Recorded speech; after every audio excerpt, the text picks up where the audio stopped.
Welcome to the Realty Plus Real Talk series, where we talk to industry experts on their honest views and opinions about matters of real estate and know the real facts and figures. आज हमारे साथ हैं अहमदाबाद गुजरात के एक well known real estate developer जिन्होंने अपनी journey शुरू की 2004 में with this company Sheetal infrastructure, और आज 16 साल में उन्होंने बहुत सारे लैंडमार्क प्रोजेक्ट्स अक्रॉस गुजरात बनाए हैं, लक्जरी रेजिडेंशियल में, कमर्शियल प्रोजेक्ट्स में और अब अफोर्डेबल हाउसिंग सेगमेंट में. So I welcome on this show mister Paras Pandit, chairman and managing director Sheetal infrastructure. Paras ji, आपका बहुत बहुत स्वागत है. थैंक यू, आपने टाइम निकाला हमारे साथ बात करने के लिए. थैंक यू सपना जी, थैंक यू. पारस जी, सबसे पहले जो आपसे मैं पूछना चाहूंगी कि आज के सिनेरियो में कंज्यूमर का मूड क्या है? फेस्टिवल सीजन आ रहा है, बहुत बड़े फेस्टिवल्स आ रहे हैं, दशहरा, दिवाली, दुर्गा पूजा, सभी रीजन में कोई ना कोई एक बड़ा फेस्टिवल है. और ये टाइम है जब हर साल देखा गया है कि लोग अपना बड़े इन्वेस्टमेंट्स करते हैं. मगर ये साल ईयर 2020 जिसमें पेंडेमिक की वजह से लोगों में जॉब इनसिक्योरिटी है, बिजनेस अच्छे नहीं जा रहे हैं, वो सेव करना चाहते हैं आगे की इमरजेंसी के लिए. तो कॉन्ट्रडिक्शन है. एक तरफ आज जितने भी रिपोर्ट्स कह रहे हैं कि लोगों में पहले से ज्यादा चाह है अपना घर खरीदने की, जो पहले रेंट पे भी रहने में खुश थे आज घर खरीदना चाहते हैं. तो एक तरफ घर खरीदने का चाह है उनमें आज से बहुत बहुत ज्यादा, मगर दूसरी तरफ जॉब इनसिक्योरिटी, फाइनेंशियल इनसिक्योरिटी की वजह से डर भी है. तो क्या मूड है इस समय? एक्चुअल में हम अभी ये कोविड के माहौल से खैर अभी भी गुजर ही रहे हैं. ऐसा नहीं बोलेंगे कि कोविड ने जो है हमको सेव किया है या ये किया है. और हम जैसे गवर्नमेंट की ओर से सुन रहे हैं कि हमको कोविड का सॉल्यूशन 2021 मार्च या अप्रैल, जून, जुलाई तक मिलेगा. तो बेसिकली इसकी जो इफेक्ट है आज भी मार्केट में है ही. रियल एस्टेट में ये थोड़ा सा हमको मिरेकल जैसा लग रहा है कि कोविड का इतना गलत इफेक्ट होने के बावजूद भी रियल एस्टेट जो गुजरात का स्पेसिफाई करे तो वो काफी अच्छा जा रहा है. स्पेशली हम बात करेंगे तो रेसिडेंशियल में आज इस कोविड का इफेक्ट पॉजिटिव होगा ये तो कोई भी यहाँ की रियल एस्टेट कंपनी ने सोचा नहीं था, क्योंकि काफी हुआ है. हम लोग जो है दिसंबर, जनवरी, फरवरी में काफी स्ट्रगल कर रहे थे, जो कि जैसे ही कोविड का लॉकडाउन ओपन हुआ करीबन जून में, तो हम लोग यही प्रॉब्लम में थे कि अब आगे बिजनेस क्या होगा, रियल एस्टेट कौन सी दिशा में जाएगा, कहाँ जाएगा. But it's feel a miracle. Customer जो है वो रियल एस्टेट काफी अच्छा बाय कर रहा है. और स्पेशली देखें तो रेसिडेंशियल में, ऑब्वियसली कॉमर्शियल में गुजरात में रेसिडेंशियल जो कॉमर्शियल जो मार्केट है वो थोड़ा सा दबा हुआ है. पर रेसिडेंशियल कोई भी सेगमेंट ले लो, चाहे आप अफोर्डेबल ले लो, चाहे आप 2-3 BHK ले लो, 4 BHK ले लो, लग्जरी ले लो, फार्म हाउस ले लो, पूरा रियल एस्टेट रेसिडेंशियल में चल रहा है. तो हम ये बोल सकते हैं कि फेस्टिवल सीजन में शायद और ज्यादा अच्छे तरीके से चलेगा. अब रही बात रियल एस्टेट में जॉब इनसिक्योरिटी की, तो मैं आपको बताना चाहूंगा कि जो रियल एस्टेट कंपनी एम्प्लॉय कम करने की बातें कर रही थी कि भाई हम लोग जो है 2-4 महीने में ये घटाएंगे वो घटाएंगे, हम लोग सैलरी जो है 70% करके कितनी कंपनियों ने चलाया है. आज वही कंपनी फिर से सैलरी 120% करके और एम्प्लॉय को सेव कर रही है, क्योंकि आज जो बिजनेस मिल रहा है तो उनको जो है, हम तो बोल रहे हैं कि दिवाली का बोनस उनको अभी से ही एम्प्लॉय को चालू हो गया वैसा लग रहा है. तो गुजरात में स्पेशली बात करें और रियल एस्टेट इंडस्ट्री की बात करें तो मैं बताना चाहूंगा आपको और जो भी सुन रहे हैं उनको कि गुजरात में रियल एस्टेट सेक्टर में जॉब सिक्योरिटी पूरी है और रियल एस्टेट जो उम्मीद से काफी अच्छा कर रहा है. तो गुजरात आई थिंक बाकी स्टेट से वैसे भी पहले भी बेटर था. मुंबई, दिल्ली के अगर कंपेयर करें तो उसमें ज्यादा स्लम था पहले से ही. और जो आपने जी बोला कि आई थिंक फाइनेंशियल सिक्योरिटी के लिए सबको ऐसा लगता है कि घर is the best financial security. तो ये तो एक अच्छी बात आपने जो बोली कि things are looking up, festival season में सेल्स और होंगे, रियल एस्टेट के लिए बहुत बढ़िया न्यूज है। इन टर्म्स ऑफ रिक्वायरमेंट्स, अभी हमने देखा बहुत सारे रिपोर्ट्स कह रहे हैं कि रिक्वायरमेंट्स कंज्यूमर की चेंज हो गई है, उनको बड़ा घर चाहिए, सब फैमिली एक साथ घर पे रह रही है, वर्क फ्रॉम होम की फैसिलिटी चाहिए, ग्रीनरी ज्यादा चाहिए, मतलब काफी सारे ट्रेंड्स हैं। बट क्या ये शॉर्ट टर्म ट्रेंड है या आगे लॉन्ग टर्म रहने वाला है? क्योंकि कोई भी प्रोजेक्ट कम से कम 3 साल बनने के लिए लेता है। आपके हिसाब से ये शॉर्ट टर्म है, एक दो साल जब तक मे बी वैक्सीन आता है, या आगे भी कंटिन्यू रहेगा? देखिए कि जो इंडिया जिस तरह से वर्क कर रहा है तो ऑब्वियसली ये शॉर्ट टर्म ही बोलेंगे, क्योंकि वर्क फॉर होम हमारा कल्चर नहीं है। हमारे कल्चर में ये है कि सुबह जो है हस्बैंड हो वाइफ हो वो अपना टिफिन लेके और जो है कहीं जॉब पे जा रहे हैं, शाम को आ रहे हैं, तो एक फील गुड फैक्टर उसमें ही उनको आता है। तो घर में बैठ के, और जो इंडियन कल्चर बोल रहे हैं तो इंडियन कल्चर में घर में बैठ के और काफी महीनों या काफी साल तक हम काम नहीं कर सकते। और हमने इस लॉकडाउन में देखा है कि ये जो घर में बैठे हुए हमने जो वर्क किया है और इतने महीने जो है साथ गुजारे हैं, तो इस कंडीशन में काफी तकलीफें भी आई हैं, काफी रिलेशनों में तकलीफ आई है। और आप देखें तो जो केसेस काफी बड़े हैं, मेंटली हैरेस के केसेस बड़े हैं, तो ये बेसिकली कल्चर के तौर पर हम as per the my opinion कि हम इसको कल्चर के तौर पर या वर्क फॉर होम हम इतना इजीली नहीं एक्सेप्ट कर सकते। बट कोविड जहां तक इसके इम्पैक्ट रहेंगे तो ये हमारे और कंपनी दोनों के लिए हितावह है, जितना भी वर्क फॉर होम से काम हो। दूसरा आपका एक क्वेश्चन था कि क्या ये अब आगे जाके रियल एस्टेट में ट्रेड बनेगा कि वर्क फॉर होम के जरिए या उस तरह के स्पेसेस मिलेंगे। तो हम देखें कि जब छोटा सा मकान हो, तो छोटे से मकान में अफोर्डेबल मकान हो या 2 BHK या 1 BHK हो, तो उसमें ये स्पेस हम खड़ी कर ही नहीं सकते। बेसिकली हम लोग जानते हैं कि 1 स्क्वायर फीट पे कितने पैसे बढ़ जाते हैं। तो ऐसी स्पेस जो हम निकाले तो ये 3 BHK या 2 BHK की कौन सी कोनों में से निकाले। तो इसके लिए हमको एक जो है 2.5 BHK या 3.5 BHK जैसा कुछ नया कॉन्सेप्ट लाना पड़ेगा, और जो आधा बेडरूम साइज होगा उसको हम एक अच्छी सी ऑफिस बना के और उधर से हम लोग काम कर सकते हैं। और ये ट्रेंड अभी नया मार्केट में शुरू हुआ है, तो उसको हम लोग मल्टीपर्पज रूम की तरह की भी यूज कर सकते हैं। जैसे उस रूम को हमने स्टडी रूम भी बना दिया, या उसको हम छोटी सी ऑफिस के तौर पर भी वर्क कर सकते हैं। तो हाँ, ये ट्रेंड जो है ये आया है और ये लॉन्ग टाइम भी हम उसको काम में ले सकते हैं। तो कुछ एस्पेक्ट है जो लॉन्ग टर्म भी रहेंगे, जैसे आपने बोला एक एक्स्ट्रा रूम जो है स्टडी रूम हो जाए या ऑफिस हो जाए या पूजा घर हो जाए, तो एक ये इस तरह के लॉन्ग टर्म रहेंगे। बट कई जैसे आपने बोला वर्क फ्रॉम होम, तो सारे रिपोर्ट्स कह रहे people want to go back to work, तो तो वो तो है ही कि ये नहीं रहेगा। कुछ ट्रेंड्स रहेंगे, कुछ नहीं रहेंगे, जैसा कि पारस जी हमारे साथ बोल रहे हैं। दूसरा सबसे बड़ा एस्पेक्ट आज रियल एस्टेट में है अफोर्डेबिलिटी। गवर्नमेंट ने काफी सारे स्टेप लिए हैं, स्टैम्प ड्यूटी कम किया है, लोन के रेट्स बहुत कम हुए हैं, मगर बहुत लोगों का कहना है ये शॉर्ट टर्म मेजर्स है। लॉन्ग टर्म जो रिक्वायरमेंट है प्रोजेक्ट कॉस्ट कम करने की, कि गवर्नमेंट कुछ ऐसे स्टेप्स ले कि प्रोजेक्ट कॉस्ट कम हो, तो आपके हिसाब से वो क्या स्टेप्स हो सकते हैं? देखिए, सबसे पहली बात तो हम लोग बता दें कि प्रोजेक्ट कॉस्ट जो है वो कम कैसे हो सकती है।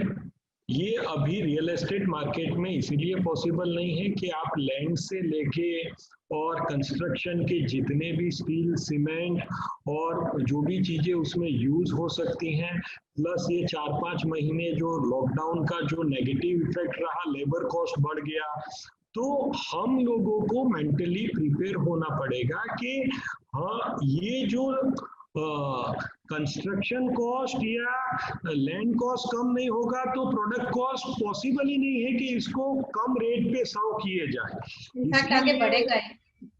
हाँ, 100% बढ़ेगा, लेबर कॉस्ट बढ़ ही रहा है। ऑब्वियसली, क्योंकि आपको जब भी कंस्ट्रक्शन कॉस्ट और लैंड कॉस्ट ज्यादा आएगा, प्लस आपका जीएसटी कॉस्ट ऐड हो गया है, प्लस अभी टीसीएस और ये सब ऐड हो रहे हैं, तो आपको घर सस्ता मिलेगा, ये जो है इसको आपको सपने के तौर पर ही लेना पड़ेगा। तो गवर्नमेंट क्या कर सकती है? जैसे कुछ लोग सर्कल रेट्स कम कर सकते हैं, या इनकम टैक्स में, या जीएसटी जैसे आपने बोला उसमें कुछ कम कर सकते हैं कि डेवलपर्स की कॉस्ट कम होगी तो आगे पास ऑन कर सकते हैं। देखिए, गवर्नमेंट ने हर बार जो है रियल एस्टेट के लिए अपने तौर पे कई अच्छे कदम लिए ही हैं। जैसे कि अभी कोविड के बाद भी देखिए कि जो अभी तक का मैं देख रहा हूँ कि पिछले 10 सालों में सबसे कम इंटरेस्ट रेट रहा है, जो कि अभी आपको कई बैंक के 7 के अंदर रेट ऑफ इंटरेस्ट दे रही है अफोर्डेबल में। तो इसको आप गवर्नमेंट का बिल्कुल सही स्टेप ही बता सकते हैं। इससे ज्यादा रियल एस्टेट को बूस्ट करने के लिए गवर्नमेंट कुछ नहीं कर सकते। जैसे रेसिडेंशियल में 12% जीएसटी था, उसको घटा के इन्होंने 5% कर दिया है, तो इसको भी एक अच्छा ही स्टेप बताएंगे कि इसको हम। दूसरी चीज जो है प्रोडक्ट कॉस्ट है। प्रोडक्ट कॉस्ट पे हम लोग जो है डायरेक्ट इनडायरेक्ट इफेक्टेड रहते हैं। स्टील कॉस्ट है, सीमेंट कॉस्ट है, तो उस पे गवर्नमेंट क्या बेनिफिट दे रही है, वो यदि कुछ घटाती है तो उसका डायरेक्ट इफेक्ट हमारे पास आएगा। तो गवर्नमेंट इससे ज्यादा रियल एस्टेट के लिए क्या कर सकती है मुझे तो नहीं पता, पर तो हाँ, प्रोजेक्ट जो है अभी जो हमने देखा था कि रियल एस्टेट फंड जो कई कंपनीज उसको यूज कर रही थी, उसको प्रॉपर दिशा में जो है पैसे यूज हो, सिर्फ प्रोजेक्ट में ही यूज हो, वो पॉजिटिव स्टेप लिए हैं। कई बिल्डर जो है प्रोजेक्ट लोन लेके उसको अलग अलग जमीनों में या कहीं यूज करते थे, इस पे गवर्नमेंट ने बहुत अच्छे स्टेप लिए हैं। उसका रीजन है, गवर्नमेंट का ये करने का रीजन है कि कस्टमर जो टाइम बॉन्ड प्रोजेक्ट लेता है, यदि कोई भी इंफ्रास्ट्रक्चर कंपनी उस पैसे को प्रॉपर प्रोजेक्ट में डालती है तो ऑब्वियसली वो टाइम बॉन्ड प्रोजेक्ट में आपको प्रोजेक्ट कंप्लीट मिलेगा। तो ऐसे छोटे छोटे चीजें हम डिस्कस करने जाए तो काफी पॉजिटिव चीजें जो हैं गवर्नमेंट ने इस सेक्टर के लिए की। तो गवर्नमेंट ने अपनी तरफ से, जो पारस पंडित जी कह रहे हैं कि गवर्नमेंट ने स्टेप्स लिए हैं, अब डेवलपर्स को भी अपना जो प्रोसेस है, अपना जो तरीका है काम करने का, उसको सही रखना पड़ेगा अगर वो चाहते हैं कि उनके प्रोजेक्ट का कॉस्ट कम रहे।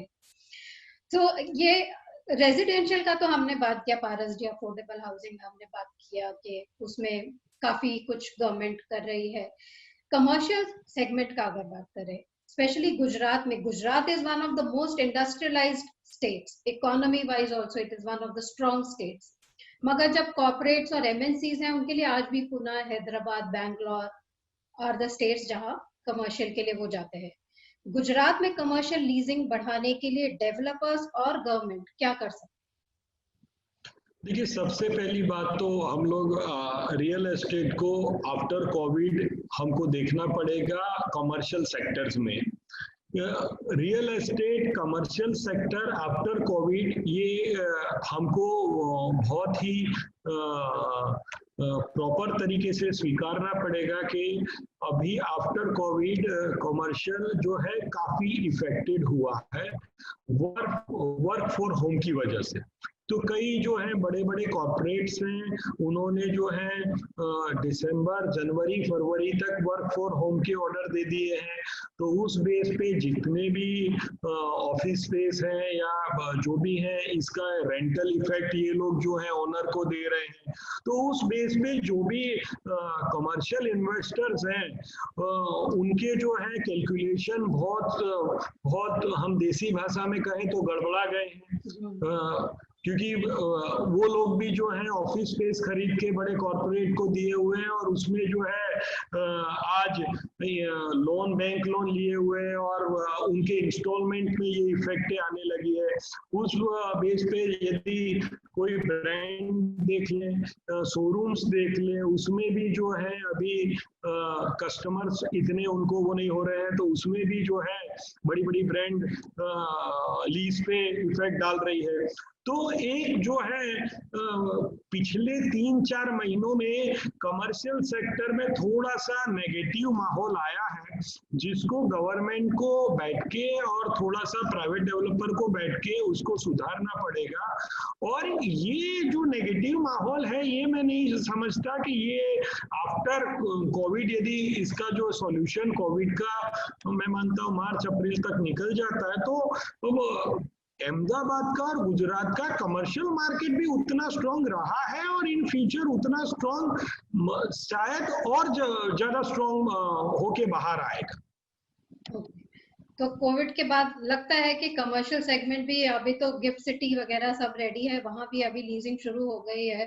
तो यस, शीतल इंफ्रास्ट्रक्चर का बात करें, आपके कंपनी में आपके क्या सेल्स स्ट्रैटेजीज रहे हैं अभी के लिए और आगे के लिए? एक बार जब कोविड खत्म हो जाता है तब आपके क्या ग्रोथ प्लान्स हैं? तो शीतल इंफ्रास्ट्रक्चर जो है, हम लोगों ने शीतल इंफ्रास्ट्रक्चर को आज एक अहमदाबाद की एक अच्छी सी ब्रांड बनाया है कि कोई भी कस्टमर से आप एक पूछिए कि उसको एक अपने सपने का घर लेना हो तो क्या हम उसको बनाने में करीबन 80 to 90% सक्सेस गए हैं। हम 100% नहीं बोल सकते क्योंकि 100% ये एक गलत बात हो सकती है। हम लोग जो है कभी भी कोई भी मकान बनाना, कोई भी प्रोजेक्ट बनाना चालू करते हैं तो सबसे पहले कस्टमर्स की रिक्वायरमेंट देखते हैं, कौन सा कस्टमर इस सेगमेंट को खरीदेगा। उसके बाद आती है कि कस्टमर को 100% जो प्रोडक्ट जो पैसे से वो प्रोडक्ट खरीद रहा है उसको 100% सेटिस्फाइड हम लोग कैसे कर सकते हैं। हम लोग ट्राई 100% करते हैं पर हमारा रेशियो 90% से ऊपर जाता है हर एक प्रोडक्ट को सेटिस्फाइड करने में। क्योंकि जब भी हम कोई प्रोडक्ट का कंस्ट्रक्शन चालू करते हैं तब पहला मीटिंग लेके हम लोग जो है, चाहे मेरे कॉन्ट्रैक्टर्स हो चाहे मेरे इंजीनियर हो, हमारा उनसे एक बात पहले रहता है कि कोई भी कस्टमर उसकी जिंदगी भर की पूंजी हमारे वहां पे लगा के एक मकान लेता है और उस मकान को जो हम कमिट कर रहे हैं उस मकान को उसी तौर पे उसे हम सर्व करेंगे तो हमारी एक अच्छी सी ब्रांड रहेगी। और उस पे हम लोग, आप यकीन मानेंगे कि हम 100% उतरते हैं। जब कस्टमर को हमारे वहां पे जब भी कंस्ट्रक्शन चालू होता है तो एक प्रोजेक्ट मैनेजर रहता है जो कि कोई कस्टमर अपना छोटा मोटा चेंजेस भी चाहे तो हम उसको अलाउ करते हैं। क्योंकि एक बात, कंस्ट्रक्शन होने के बाद जो है वो कई प्रॉब्लम्स आती हैं तो हम लोग उसको वो अलाउ करते हैं। हमारे पास जब हम कस्टमर को पोजीशन देते हैं तो हमारे पास किस कॉन्ट्रैक्टर ने काम किया है, हमने किस एजेंसी से काम करवाया है, हमने इसमें कौन से मटेरियल लगाए हैं, उन सब के सर्विसिंग नंबर, आपको ये चीज में इतने साल का गारंटी है, इस चीज में इतने साल का गारंटी है। यदि वाटर प्रूफिंग में कोई प्रॉब्लम आया, लाइटिंग में कोई प्रॉब्लम आया तो 24 आवर सर्विस कंपनी प्रोवाइड करती है। तो सबसे पहले मकान जो ले रहा है उसको आने वाले 5 सालों में कहीं कोई प्रॉब्लम न हो उसका इंतजाम किया जाता है। दूसरी चीज, कस्टमर जो है उसका पहली बार हम लोग विजन लेते हैं कि भाई उस कस्टमर को कहीं भी जो है डिफिकल्टी कोई भी चीज में नहीं पड़े। आज हमने कस्टमर्स को जब भी पोजीशन दिए उसके बाद भी जो है हमारा दूसरा एक टीम रहता है जो हर वीक उससे कोऑर्डिनेशन कर रहा है कि भाई आपको कोई तकलीफ तो नहीं है, आपने जो खरीदा है उसमें। तो इतने प्यारे हमको रिजल्ट मिल रहे हैं और उसमें काफी सजेशन भी मिलते हैं और उस सजेशन को हम 100% इम्प्लीमेंट करके और आगे वाले कस्टमर को तकलीफ नहीं पड़े उस तौर पर हम आगे वर्क करते हैं। तो कस्टमर रेफरेंस आई थिंक सबसे बड़ा आपका सेल्स स्ट्रेटजी है।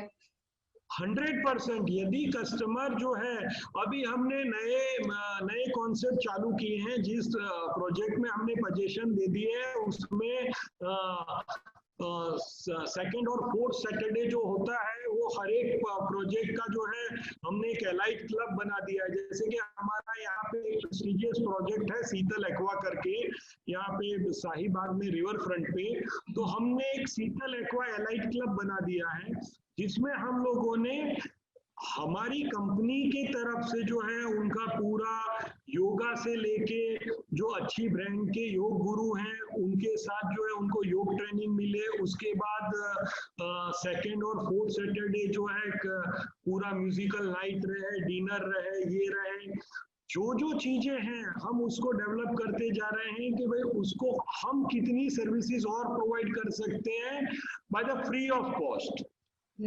कंज्यूमर एंगेजमेंट एक हो गया जो आपने बोला कि इस तरह के जो एंगेजमेंट प्रोग्राम्स है आपके। दूसरा आपने बोला कस्टमर सेटिस्फैक्शन, के वो जो चाह रहा है वैल्यू फॉर मनी उसको मिले।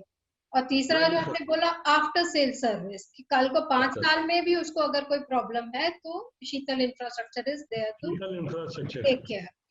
तो ये तो 3 स्ट्रॉन्ग पॉइंट्स आपने पारस जी बताए। आजकल ज्यादातर सब कंपनीज डिजिटल पे फोकस कर रही है कि डिजिटल प्रमोशन करना, ये करना। आपका उसके बारे में आपकी कंपनी के लिए आप कर रहे हैं, कैसे कर रहे हैं और कितना जरूरी है डिजिटल प्रमोशन? नहीं, ऑब्वियसली अभी जो डिजिटल फॉर्मेट पे काम चल रहा है, और आप देखिएगा कि वर्ल्ड का हर एक बिजनेस धीरे धीरे जो है वो डिजिटल उस पे जा रहा है। यानी आपको यदि कहीं भी कैंपेन करना हो तो सोशल मीडिया और डिजिटल कैंपेन आज के जरिए जो है वो काफ़ी इजी और काफ़ी फिर कामयाब रहा है। यानी अभी के तौर पे देखने जाए तो यदि आप पेपर ऐड करते हैं और आप उतना ही खर्चा जो है आप डिजिटल में लगाते हैं, तो मैं मानता हूं कि डिजिटल का जो आपका कैंपेन है वो ज्यादा वर्थ रह रहा है। तो आज का समय और आने वाला समय जो है वो डिजिटल प्लेटफॉर्म पे काफी बढ़िया रिजल्ट देगा। मतलब digital is the way to go for real estate, जो पारस जी कह रहे हैं। हमारे व्यूअर्स के लिए जो भी अगर घर खरीदना चाह रहे हैं, पारस पट्टिल के 5 टॉप सजेशंस क्या है होम बायर्स के लिए? वो क्या 5 चीजें उनको ध्यान में रखनी है प्रोजेक्ट सिलेक्शन? देखिए, सबसे पहले तो कोई भी बायर्स जो है अपना मकान खरीदने जब भी जा रहा है तो ऑब्वियसली अपना पॉकेट चेक करेगा और बाकी का पैसा कौन सी अच्छी सी बैंक उसको अच्छे से रेट पे पैसे देगी। तो सबसे पहले जब भी आप एक मकान खरीदने जाएं तो रेफरेंस के साथ अपना भी खुद का भी दिमाग लगाएं, और जो है जितने भी आप जो एरिया में मकान सर्च कर रहे हैं वहां पे पहले आप अपने रेफरेंसेस से और सोशल मीडिया से और डिजिटल मार्केट से चेक करिए कि उस एरिया में वेल नोन बिल्डर कौन है और वो जो है वो किस तरह के मकान बना रहा है, उसने पास्ट में क्या क्या सर्विसेज दी हुई है, और उसके बाद जो है जो भी मकान आप खरीद रहे हैं उस मकान का रेरा रजिस्ट्रेशन क्या है, उसका रेरा स्टेटस क्या है। सबसे पहले कोई भी बायर्स जाए तो उसको कंपलसरी ये देखना है कि भाई उसको जो सबसे पहले जो आप कह रहे हैं कि रिसर्च अपनी पूरी करिए आप, और पूरी रिसर्च करिए। बरोबर है कि वो जो बोलते हैं दूसरों की बातों पे न जाए, खुद की अकल लगाए। तो क्योंकि आप जो है आपकी पूरी जिंदगी की पूंजी कहीं कोई को देने जा रहे हैं, तो सबसे बड़ी चीज ये है कि जब आप शादी करने जाते हैं, जब आप मकान खरीदने जाते हैं, ये दोनों चीजें मैं मानता हूँ सिमिलर है। इसमें सबसे ज्यादा अपना दिमाग का उपयोग करना चाहिए, जिससे करके जो है आप शादी से तो शायद 1% वो ले सकते हैं, पर जो जिंदगी भर की पूंजी लगा दी है उस मकान में तो आपको रहना ही रहना है, तो उसका बेहोश नहीं ले पाएंगे। तो ऑब्वियसली जो है आपको उसका रेरा रजिस्ट्रेशन है, उस बिल्डर की रेपुटेशंस है, आपको वो सब करिए, उसने पास में जो काम किए हैं उसकी कंस्ट्रक्शन क्वालिटीज क्या है, उसके पास के कमिटमेंट क्या है, वो सब देख के आपको आपका फर्स्ट तो मकान सर्च करना चाहिए। उसके बाद जो है कि आपके जितने भी क्वेश्चन है या आपका कोई भी रिक्वायरमेंट है वो बिल्डर आपका पूरा कर रहा है कि नहीं, उसको पेपर पे भी देखना चाहिए, यदि पॉसिबल है तो प्रैक्टिकल साइट पे जाके आप देखिए कि वो जो है रिक्वायरमेंट आपकी वहां पे पूरी होगी कि नहीं, पास्ट में उसने जो रिक्वायरमेंट बोली थी और वो पूरी की है कि नहीं। यदि आप पॉसिबल हो तो उसके सेगमेंट का यदि उसने कोई पास प्रोजेक्ट बनाया है तो उस पे भी आप एक विजिट करके और उसको डबल कंफर्म कर सकते हैं। तीसरी चीज ये है कि आप जब भी बैंक लोन लेने के लिए जाते हैं, यानी आप 10% 20% अपना अर्निंग मनी देके कोई भी बैंक के पास जाते हैं, तो सबसे पहले आप हर एक बैंक का रेट ऑफ इंटरेस्ट चेक करिए। कई बैंकों में रेट ऑफ इंटरेस्ट जो होते हैं बहुत बढ़िया होते हैं, पर इनटू इन्वर्टेड बहुत सारा छलावा होता है। तो उस छलावे को उसको अपना जितना भी एजुकेशन क्वालिफिकेशन, उस छलावे को चेक करिए कि यदि इसमें कुछ छलावा तो नहीं है, जो रेट दे रहे हैं वो प्रॉपर रेट है कि नहीं है। अच्छा, अभी कई बैंकें जो हैं वो आपको यदि कोई डेवलपर के वहां से यदि लोन का ऑफर मिल रहा है, डेवलपर दिलाता है, तो कई बैंक के डेवलपर्स को कुछ इंसेंटिव भी देते होते हैं अपने प्रॉपर तरीके से, जैसे सब्जी मंडी में मोल भाव करते हैं उस टोन पे आ जाना चाहिए और पूछ लेना चाहिए कि भाई आपको कुछ हम आपके वहां से लोन ले रहे हैं तो उसमें कुछ बेनिफिट है, तो उसको भी टटोल लेना चाहिए और वो बार्गेन यदि भी करना चाहिए, उसको भी निकाल लेना चाहिए आपको। तो एक तो ये भी पॉइंट है आपका। दूसरा सबसे बड़ा चीज ये है कि जब भी आप कोई भी पेपर साइन करो, डेवलपर के साथ हो या बैंक के साथ हो, उसको एक बार कंफर्ट तरीके से पढ़ लेना चाहिए और उसमें आते हुए क्वेश्चन आप एक पेपर पे उतार के आपके लीगल एडवाइजर से डिस्कस कर सकते हैं और उसको फिर डबल चेक कर सकते हैं। या कि आपको जब भी कोई भी कमिटमेंट आपको जब टूटता हुआ नजर आए तो उस कॉलम को आप पढ़ के और उसको सॉल्व कर सकते हैं।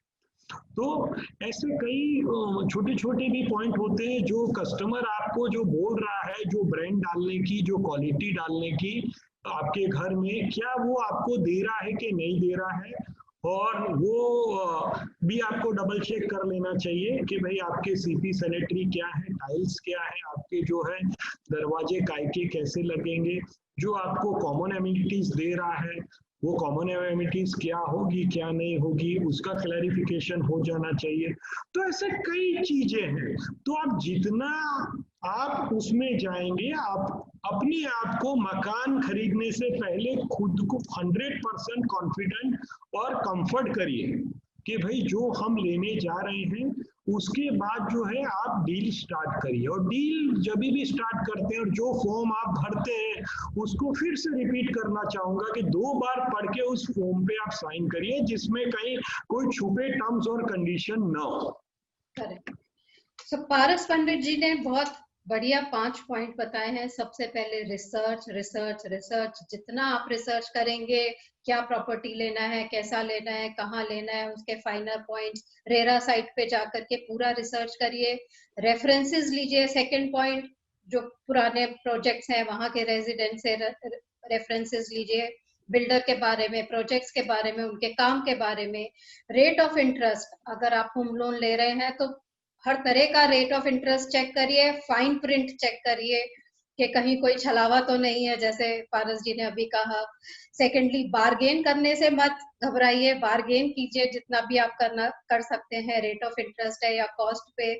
लास्टली के हर डॉक्यूमेंट कोई भी साइन करने से पहले लीगल एडवाइस लीजिए, उसको चेक करिए। कोई भी क्वेश्चन है बिल्कुल पूछिए, बिल्कुल घबराइए मत पूछने से, और तब साइन करिए। So thank you Paras Pandit ji for sharing this information. I am sure हमारे व्यूअर्स को ये जो आपने जानकारी दी है घर खरीदने से पहले क्या करना चाहिए, इसका तो फायदा उनको जरूर होगा, मगर हमें भी बहुत नई बातें पता लगी है। So thank you mister Pandit for being here with us. आपने टाइम निकाला, हमारे साथ बात की, और हम चाहेंगे फिर आपसे बात करें, फिर किसी और टॉपिक के बारे में, मगर आज के लिए इतना ही। Thank you so much mister Paras Pandit. Thank you so much.